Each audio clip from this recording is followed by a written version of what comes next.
जहाँ तक खान साहब का ताल्लुक़ है, इलेक्शन में इंशाल्लाह वो हिस्सा लेंगे ज़रूर, कोई शक नहीं इसमें। उनके ख़िलाफ़ बहुत सारे मुकदमे दायर तो किए गए हैं, लेकिन जो मुकदमे हैं वो इतने बेबुनियाद हैं और उनमें कोई हक़ायक़ नहीं, ना कानून उन मुकदमों की इजाज़त देता है। तो मुझे यकीन है कि इंसाफ और कानून के मुताबिक वो उन सारे केसों में बरी होंगे। अब सवाल ये पैदा होता है कि कुछ केसेस हैं, मसलन एक तोशाखाना का केस में वो कन्विक्टेड हैं, उनको सज़ा हुई है, लेकिन वो केस जो है वो अपील में है और अपील में अदालत ने सस्पेंड कर दिया है। उस केस में एक फुल बेंच भी बना हुआ है लाहौर हाई कोर्ट का, और हमने रिक्वेस्ट की हुई है यहाँ के चीफ़ जस्टिस साहब से कि वो दूसरा केस जो है, जो इनके पास तोशाखाना का पेंडिंग है, उसको विड्रॉ करने दें ताकि हम उसकी समाअत कर सकें लाहौर हाई कोर्ट में। तो वो एक छोटा सा इशू रह गया है, जल्द फ़ैसला आ जाएगा। उम्मीद है लाहौर हाई कोर्ट के जजमेंट की समाअत जब होगी इस जजमेंट की, तो वो इंशाल्लाह वहाँ से भी ख़त्म हो जाएगा।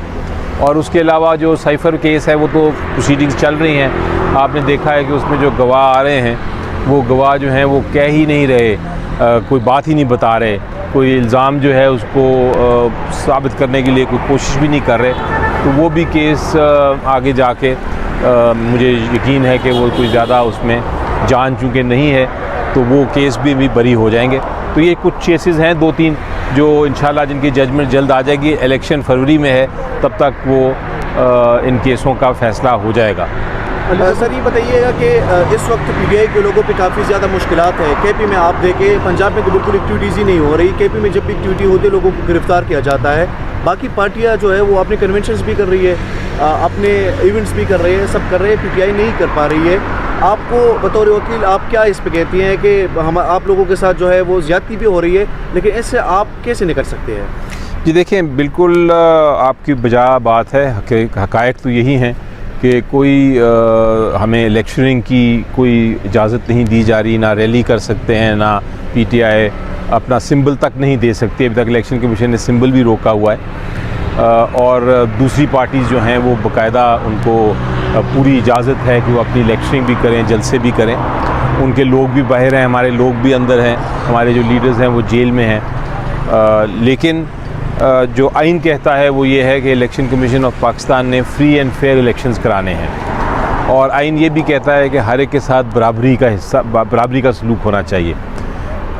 दोनों चीज़ों की आइनी वायलेशन हो रही है, दोनों चीज़ों की ख़िलाफ़ वर्जी हो रही है।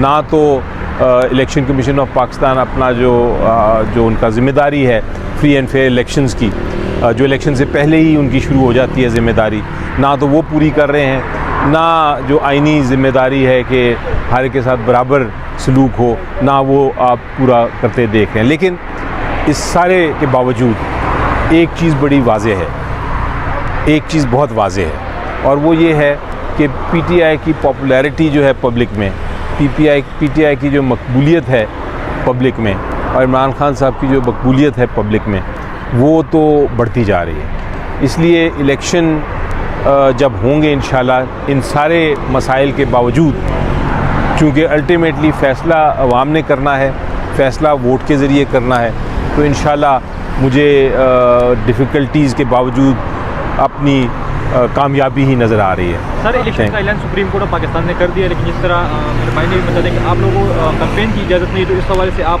सुप्रीम कोर्ट से रुजू करेंगे?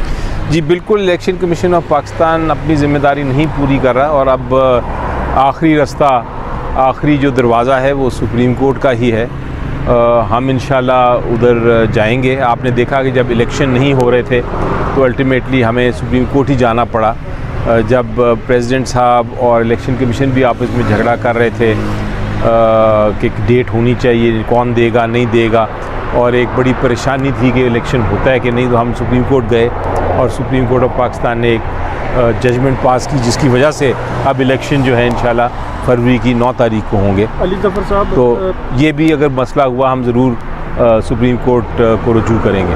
अच्छा सर, तमाम जो जमातें हैं उनके आपस में राब्ते हो रहे हैं, सीट एडजस्टमेंट की बात हमारी कोई हो रही है, आप पीटीआई की किसी से हो रही है? क्योंकि पीटीआई की जमातों से आप ही अक्सर पाकिस्तान तहरीक इंसाफ की कमेटी के रुकन रहे हैं, जमातों से जब भी मुज़ाकरात किए हैं, तो किसी से हो रही है या जी देखिए, हमारी सीट एडजस्टमेंट तो किसी के साथ नहीं हो रही, वो तो क्लियर है, लेकिन बिल्कुल राब्ते हैं और होने भी चाहिए। और उसकी वजह ये है कि सबसे पहले तो ज़रूरत थी इलेक्शन हो, उसके लिए हमने हर एक को ऑफ़र किया था कि जो चाहता है कि इलेक्शन हो वो हमें ज्वाइन कर ले। और उसमें जो जिस पॉलिटिकल पार्टी ने आवाज़ उठाई इलेक्शन के लिए, हमने उनको खुशामदीद कहा। इसी तरह फ्री एंड फेयर इलेक्शन कराने के लिए क्या रिक्वायरमेंट्स हैं, क्या ज़रूरियात हैं, उसके लिए अगर कोई हमारे साथ बैठता है या बैठना चाहता है तो ज़रूर हम उस पर बैठेंगे। मकसद पे बैठेंगे, सीट एडजस्टमेंट पे नहीं बैठेंगे साथ। सर बल्ले की निशान से बात हो रही है, सर भी आपने भी बात की, क्या वजह होगी सर इलेक्शन कमीशन? देखिए, ये बड़ी परेशानी की बात है, ये बहुत परेशानी की बात है। इलेक्शन कमीशन ऑफ पाकिस्तान हमारे करीब ही है। इलेक्शन कमीशन ऑफ पाकिस्तान ने बड़ा वाज़े तौर पे ऑर्डर अनाउंस किया था कि हम इलेक्शन सिंबल दे रहे हैं पीटीआई को, लेकिन वो ऑर्डर जो ओरली अनाउंस किया था उसको महीनों गुजर गए। हमने 2 बार एप्लीकेशंस भी दी इलेक्शन कमीशन को कि भाई आप ये सिंबल तो अनाउंस करें, क्योंकि अजीब सी अफवाहें फैल रही हैं कि सिंबल नहीं दिया जाएगा, इलेक्शन से बाहर रखा जाएगा, तो आप क्यों इस तरह का एटमॉस्फेयर क्रिएट कर रहे हैं। आप ऑर्डर जो आपने अनाउंस किया था उसका तहरीरी ऑर्डर पास कर दें ताकि ये बहम ख़त्म हो जाए, लेकिन इलेक्शन कमीशन ऑफ पाकिस्तान ने अभी तक नहीं किया। तो ये परेशान कुन बात, ये मुझे नहीं पता वजह क्या है, ये तो अल्लाह बेहतर जानता है, लेकिन ज़रूर इसमें परेशानी है। Thank you sir, thank you sir.